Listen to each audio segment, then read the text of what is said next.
সালে যে আবেদনটা দিয়েছিল স্যার 19 সালে আবেদনটা আছে? 19 সালের রেজুলেশন কপিটা আছে স্যার। রেজুলেশন কপি আছে? জি স্যার। ঠিক আছে, এটা দেখি। যেমন ফাইভে বের করছে ওটা একটু নিয়ে আসুন। 19 সালে আপনি আবেদন করছিলেন? তাদের এখানে কাজ করতে 10,000 12,000 টাকা দিতে হয়। আরও কিছু অভিযোগ আছে যে তারা কেউ 19 সাল 23 সালে আবেদন দিয়েছেন, এখনগুলো আবেদনগুলো পেন্ডিং অবস্থায় আছে। এবং যদি তারা এখানে টাকা প্রদান করে বা দালালদের টাকা দেয়, দালালরা তার অফিসের কর্মকর্তা কর্মচারীদের সে টাকা প্রদান করলে দ্রুত তারা ড্রাইভিং লাইসেন্স থেকে লার্নিং লাইসেন্স থেকে বিভিন্ন ধরনের যে সেবাগুলো আছে সেই সেবাগুলো পেয়ে থাকেন। এখন আমরা একজন দালালকে আমরা জিজ্ঞাসাবাদ করেছি, সে অকপটে বিষয়টি স্বীকার করেছেন যে আমি একজনকে সেবা প্রদানের জন্য আমি কিছু টাকা নিয়েছি। ঠিক আছে, এই কথাও তিনি স্বীকার করেছেন। আর এখানে একজন আমি কর্মকর্তা এবং কর্মচারীদেরও জিজ্ঞাসা করেছি যে ওনারা যদি কোনো সেবা প্রার্থীদের জিজ্ঞাসা করে যে আমরা কী ধরনের সেবা নিতে আসছি, তারা কী ধরনের সেবা পাবে সে বিষয়ে তারা ঠিকমতো কোনো কিছু বলেন না এবং কোনো কাগজে তারা লিখেও দেন না। এবং তারপরে এই বিষয়টি নিয়ে তাদের কর্মকর্তা কর্মচারীদের আমি জিজ্ঞাসা করি কেন সেবা প্রার্থীদের কী সেবা নিতে আসছে, কী প্রবলেম আছে এই বিষয়ে আপনারা বলে দেন না কেন। ওনারা বলে যে আমরা বলে দিই কিন্তু আমরা লিখে দিই না। তাছাড়াও ফাইল যে দেরি হচ্ছে কেন এই বিষয়ে জিজ্ঞাসা বলে যে ঊর্ধ্বতন কর্তৃপক্ষের অনুমতি ছাড়া তো আমরা কিছু করতে পারি না। এই বিষয় পর্যন্ত আমাদেরকে জানান। তবে বিষয়টি সবচেয়ে দুঃখজনক যে বিষয়টি সেটা হলো এখানে দালালের ছাড়া যে কাজ হয় না সেই বিষয়টি আমরা এখন ধারণা পেয়েছি। কাউকে কি আটক বা কোনো শাস্তি বা কোনো এখন পর্যন্ত তো আমরা কোনো কিছু আটক করিনি কাউকে, তবে আমরা যতটুকু পেয়েছি এটা তাত্ত্বিকভাবে পেয়েছি। রেকর্ড ভিত্তিক আমরা যাচাই করতেছি, যদি যাচাইকালে কোনো ধরনের স্পষ্ট কোনো ধরনের কোনো তথ্য যদি বা রেকর্ডপত্র আমরা পাই তাহলে সে বিষয়ে আমরা ঊর্ধ্বতন কর্তৃপক্ষ বরাবর একটি প্রতিবেদন দাখিল করব। দুর্নীতি দমন কমিশন প্রধান কার্যালয় থেকে যে সিদ্ধান্ত আসবে উক্ত সিদ্ধান্তের আলোকে আমরা পরবর্তী প্রয়োজন করতে পারব। মিল থাকে আপনার, তাহলে হচ্ছে অনলাইনে দেওয়ার পরে আপনার ওই যে 1680 টাকা ছিল ওই 79 টাকা দেওয়ার পরে বাকি যে টাকা থাকে ওই টাকাটা দেওয়া লাগে। আমি এখানে ওই টাকাটা কি উনি ব্যবহার করতে পারবে? হ্যাঁ পারবে স্যার। আপনি আমি পারি নাই স্যার। কেন পারেন নাই? নামে অবৈধ ছিল? না নামে সব বলতে যে হবে না। আমি তো আমার কাছে গ্রাহক কপি ছিল না, যেটা জমা দিল ওটা বিআরটি এর গ্রাহক কপি ছিল না, মানে ওই কপিটা ছিল। ওটা থাকা লাগে। ওটা থাকলে ওটা একটা ই ট্যাগিং নাম্বার আছে, ওই নাম্বারটা এন্ট্রি দিতে হয়, দিলে তখন ওই টাকাটা আপনার সাথে ছিল না বলে না আমরা ওটা জানার জন্য আসিনি। ওনার টাকা হয়তো উনি ব্যবহার করতে পারেন, ওনার স্লিপ ফেলে দিচ্ছে। ওটা বড় কথা। 19 সালে আবেদন দেওয়ার পর 19 সালে আবেদন পর 22 সালে আবার যে আবেদন কেন করতে হলো, আগের আবেদনটা কি হয়েছিল, সমস্যাটা কি ছিল? ওটা যে টাইগার আইটি যে কোম্পানি স্যার চুক্তি জড়িততার কারণে চলে যায় স্যার, ওই কোম্পানির কাজগুলো ফাইনাল নাই। তার ভিতরে কিছু সমস্যা ছিল যে আমাদের একটা 22 সালের ডিসেম্বর পর্যন্ত একটা টাইম দিয়েছিল, যার ভিতরে যাদের ডাটা সঠিক পাইছি আমরা, মানে অনলাইনে যেগুলো পাইছি ওইগুলো সবগুলো আমরা করে দিছি। আমাদের এখানে প্রায় 5000 উপরে পেন্ডিং ছিল, সেগুলোর ভিতরে আমরা প্রায় 4500 মতো 4000 মতো কমপ্লিট করে দিচ্ছি।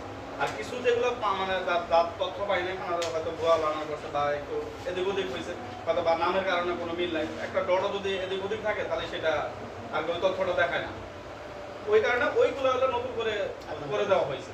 আর এখানে স্যার তার আগে এটা কনসিডার আরেকটা বিষয় আছে স্যার, ওনার যেহেতু পূর্বে পাস ছিল এই কারণে ওনাকে কনসিডারটা করে দিচ্ছে। হয়তো 19 সালে ওনার যেহেতু পূর্বে পাস ছিল ওনাকে কাগজটা হয়তো দেখাইছে। পাস করতে দেয় না 19 সালে স্যার পাস করছিল স্যার, 19 সালে তার ওনার রেজুলেশন আছে। কিন্তু আমাদের এখানে হেড অফিস থেকে নির্দেশনা দেওয়া যারা পূর্বে লাইসেন্স পায় নাই তাদের পরবর্তীতে ফিঙ্গার দিতে আসলে তাদের একটু যারা কনসিডার করা হয়, এটা এডিএম স্যারের নির্দেশনা দেওয়া ছিল। আপনারা কথা বলছেন আমি বলতেছি পূর্বে তো উনি পরীক্ষা দিয়ে ফিঙ্গার দিয়েছে। জি স্যার। তাহলে ওনার পরে ওনাকে পরীক্ষা দেওয়ার ডাকুন ছিল স্যার ওটা তো আমাদের ফিঙ্গারপ্রিন্ট সিস্টেমেই আছে। আপনি বলতেছেন যে ফিঙ্গার ওনার আগে দেওয়া হয়েছে, পরীক্ষার মাধ্যমে উনি ফিঙ্গার দিয়েছে। আচ্ছা, তাহলে পরবর্তীতে উনি পরীক্ষা দেওয়ার ডাকলেন কেন? লিখিত ভাইবা ডাকলেন কি জন্য? স্যার ওটা হলো যে সভাপতি মহোদয় আছে উনি হচ্ছে স্যার অ্যাপ্লিকেন্টকে শিওর করে কনফার্ম করে যে উনি ব্যক্তিকে, কারণ আমাদের কাছে তারপরে তো উনি কনফার্ম তো হয়ে গেলেন। জি স্যার। আপনি 19 সালে ওনার ফিঙ্গার নিলেন, পরীক্ষা নিলেন, সব কিছু পাস করলেন। পরবর্তীতে 22 সালে আবার তাই আপনি পরীক্ষা নিলেন, ফিঙ্গার নিলেন, আবার পাস করালেন। দরকার কি ছিল? আপনি অ্যাপ্লিকেন্ট উপস্থিত আছেন, জাস্ট উপস্থিত হয়েছে, হ্যাঁ 19 সালে পাস করছে, আবার পরীক্ষা নিলেন, আবার পাস করালেন। না পরীক্ষাটা ওটা স্যার ওই যে স্যারের বিবেচনা রাখছে, স্যারের দেখে আর কি যে আমার কতজন পরীক্ষার্থী আছে ওনার হলো স্যার উনি যে 19 সালে পাস করছিল 15 12 19 স্যার পরীক্ষা এই কাগজ দেখুন স্যার ওনার অসুবিধা হলে বললেন। জি এই কাগজ নিয়ে করতে আসছিলাম পারতাম, কিন্তু আমাদের তথ্য না আসার কারণে এই যে, আমাদের এটা রবিন না? জি স্যার। তাহলে দেখেন, তাহলে আপনারা এটা রেজুলেশন করছে অতিরিক্ত জেলা ম্যাজিস্ট্রেট। জি স্যার। তাহলে 19 সালেই আপনারা রেজুলেশন করে ওনারা কমপ্লিট করে ফেলছেন। আপনাদের কাছে সব মানে হার্ড কপি আছে। জি স্যার। হার্ড কপি থাকার পরেও 22 সালে গিয়ে আবার কেন তার পরীক্ষা নিতে হলো, আবার কেন তার ভাইবা দিতে হলো, আবার কেন তার প্র্যাকটিক্যাল পরীক্ষা দিতে হলো, এটা আমার কাছে বলেন। স্যার ওটা ওই যে কোম্পানি চলে যাওয়ার কারণে ওনার দক্ষতা পাওয়া যায় না। অতটা তো আসবে না, কোম্পানি চলে যাক, কোম্পানির সাথে কোনো কথা না, আপনাদের রেজুলেশনই আছে। স্যার রেজুলেশন এটা কিন্তু স্যার এটা অফলাইনে করে, এটা হচ্ছে কম্পিউটারে মানে নিজস্বভাবে করা হয়েছে। আর বর্তমান যে রেজুলেশনগুলো অনলাইনে স্যার মানে আমাদের রেজুলেশন এটা তো অফলাইনেই করছেন। না এটা স্যার ওয়ার্কিং রেজুলেশন যেটা সেটা হলো অনলাইনে হয়। না, অনলাইনে তো আপনারা নিজেরা ভোট দিতে পারতেন।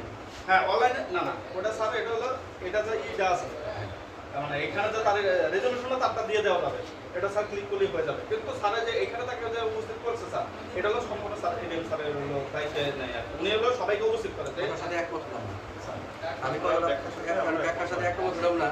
আপনি আমাকে আমি হয়তো আপনাদের বুঝি না, কিন্তু আমি উনি হয়তো বুঝাতে ব্যর্থ হচ্ছে স্যার। না, আপনি কথা বলেন না, আমার কথাটা শুনিনি একটু। স্যার যে একটি ব্যক্তি 19 সালে মানে 15/12/19 আবেদন করেছে।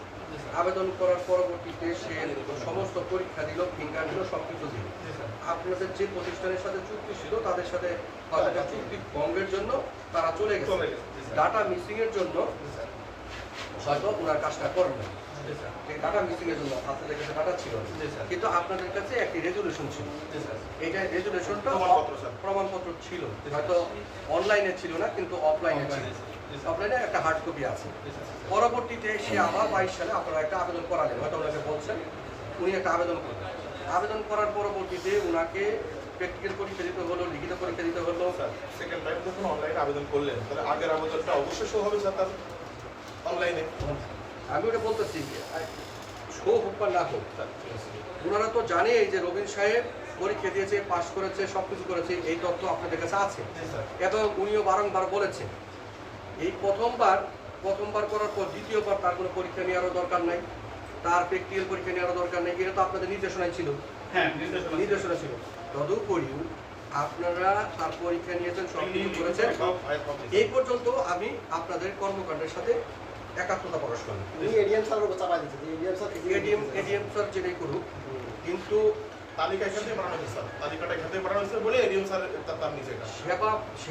সেবা প্রার্থী উনি নিজেই অভিযোগ করতেছে যে আমি ফেল করেছি, আমাকে এই কমিটি আমার এখান থেকে চলে যেতে বলছে। দ্বিতীয়বার স্যার এখন আপনাদের কাছে আপনাদের যে এই যে শীটটা সুন্দর করে পাস লেখা এসে পড়ছে, তাহলে যিনি যিনি যিনি পরীক্ষা দেয় উনি নিজে যদি বলে আমি ফেল করেছি, আপনি কেমন করে পাস করাইছেন, এটাই তো বোধগম্য না। স্যার ওই যে ওনাটা 19 সালে পাস ছিল, আপনি কি কোনো সময় ডকুমেন্টটা দেখাইছিলেন যে আমি স্যার 19 সালে পাস হ্যাঁ দেখাইছি, অনেকবার আসছি, দেখানো কি? না ওই যে পরীক্ষার দিন দেখাইছিলেন কিনা এটা তো ওনাদের কাছে থাকবে না।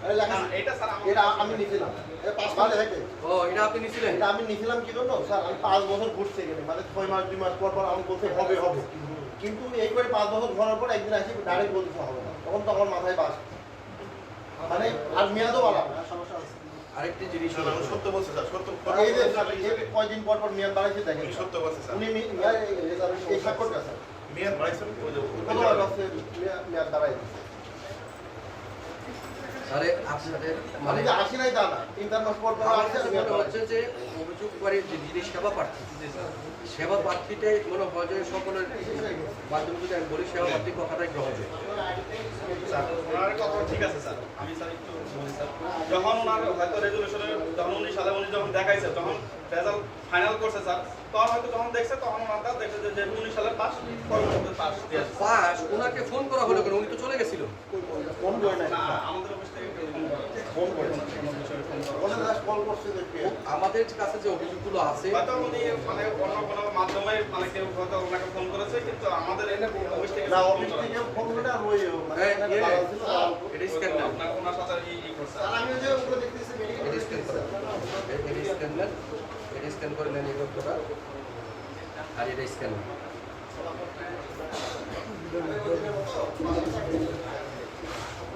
রবিন কোথায় আছে? এটা যে স্যার ব্যাংকে জমা দিলাম 5 বছর না আমি চেক করে বলি না, আমি চেক করে স্যার এখন এখানে আপনার আরেকটা অপশন আছে, সেটা হচ্ছে হয় বাতিল অথবা অ্যাকসেপ্ট। সেটা আমি একটু পারবো বা ঠিক আছে দাদা কি আসে এখনো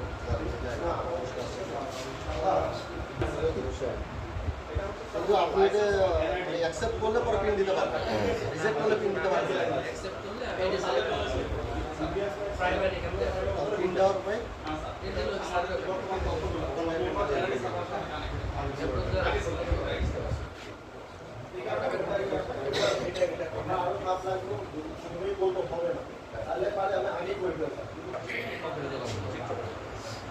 সকল কম্পিউটার দোকান বন্ধ করে চলে গেছে।